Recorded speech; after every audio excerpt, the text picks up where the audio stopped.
এটা আমাদের পশ্চিমবঙ্গের মাননীয় মুখ্যমন্ত্রীর ঐকান্তিক উদ্যোগে এই পরিষেবাটা চালু হয়েছে। অন্যান্য অনেক জায়গার মতো আমাদের এই সুতারগাছি স্বাস্থ্যকেন্দ্র এই পরিষেবাটার দেওয়া হচ্ছে মোবাইল ভ্যানটা। এখানে যারা দুর্গম এরিয়ার যারা মানে অর্থনৈতিকভাবে পিছিয়ে পড়া যে জনগণ তাদের আম, সেই সব লোককে আর কি কভার করার জন্য, সেই সব জায়গায় অন ডিমান্ড বা অন কল পৌঁছে যাওয়ার জন্য সম্পূর্ণ বিনামূল্যে এই স্বাস্থ্য পরিষেবাটাকে আমি ঐকান্তিক ভাবে সাধুবাদ জানাই। আমার সঙ্গে বিএমও সাহেব আছেন, এখানকার যিনি মেডিকেল অফিসার উনিও আছেন। হ্যাঁ, ওনারাও এটার সঙ্গে আপ্রাণ ভাবে মানে লেগে আছেন এবং এনারা মানে সুষ্ঠুভাবে এটা পরিষেবাটা পৌঁছে দেবেন এই আশা রাখছি। কি কি পরিষেবা থাকছে? পরিষেবার ব্যাপারটা আমি বলি স্যার, বিডিও স্যারকে আমি পারমিশন নিয়েই বলছি। এখানে আমাদের বাংলার মুখ্যমন্ত্রী মমতা বন্দ্যোপাধ্যায়ের যে প্রান্তিক এলাকার দুস্থ মানুষদের সময়, সাশ্রয়, অর্থ, তিনটে জিনিস বুঝতে হবে।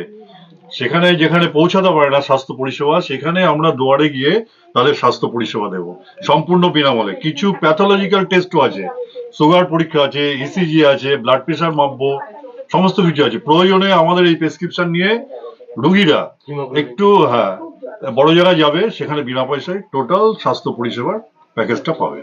সারা জেলায় ঘুরবে, বিভিন্ন সময় আমাদের প্রোগ্রাম চার্ট করা আছে, সেই অনুযায়ী চাকদা কল্যাণী ব্লকে আগামী দিনে এই পরিষেবা আমরা দিয়ে থাকবো। সেই গাড়িটি অবশ্যই কোথায় থাকবে?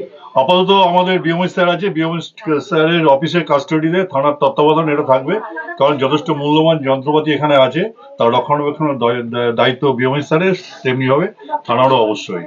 সেই জন্য গাড়িটা থানা যেতেই থাকবে, বিএমএ অফিসেই থাকবে। আমার নাম খন্দকারের মেহমুদ, বিডিও কল্যাণী। আমি doctor Gopal Haldar, Sutargachhi primary health সেন্টারের মেডিকেল অফিসার ইনচার্জ।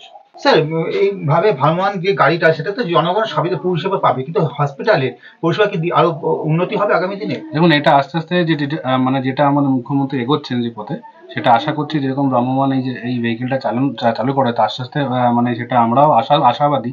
প্লাস আরও প্রকল্প আছে, এটা পিএসসি যে লেভেল থেকে বা সাবসেন্ট লেভেল থেকে আরও কিছু সুবিধাগুলো এগোনো, সেটা মানে প্ল্যান আছে ম্যাডামের, আর সেই হিসাবে এগোবো।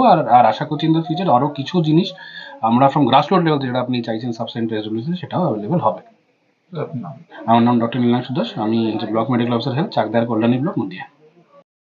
ভালো লাগছে, পরিষেবাটা ভালো লাগছে, সবার উপকার হচ্ছে। হ্যাঁ, একদম বাড়িতে পৌঁছে দুয়ারে পরিষেবাটা পাওয়া যাবে। হ্যাঁ, আপনার অনেক সময় প্রান্তিক মানুষ আসতে পারে না, বৃদ্ধ মানুষরা আসতে পারে, সেই মানুষগুলো পাবে। এবং এখানে অত্যাধুনিক ফেসিলিটি রয়েছে, বিভিন্ন টেস্টের ফেসিলিটি রয়েছে। তেমন কি বলবেন সেটা নিয়ে? এখানে কাছে আছে, এরা সব মানে বয়স্ক লোকরা আসতে পারে, এরা সুযোগ সুবিধা পাচ্ছে, এদের চিকিৎসার সুবিধা হচ্ছে, এইটুকু আমাদের উপকার হচ্ছে। আপনার উপকার হলো সাধারণ মানুষের। হ্যাঁ। আপনার নাম? অমিতা বিশ্বাস।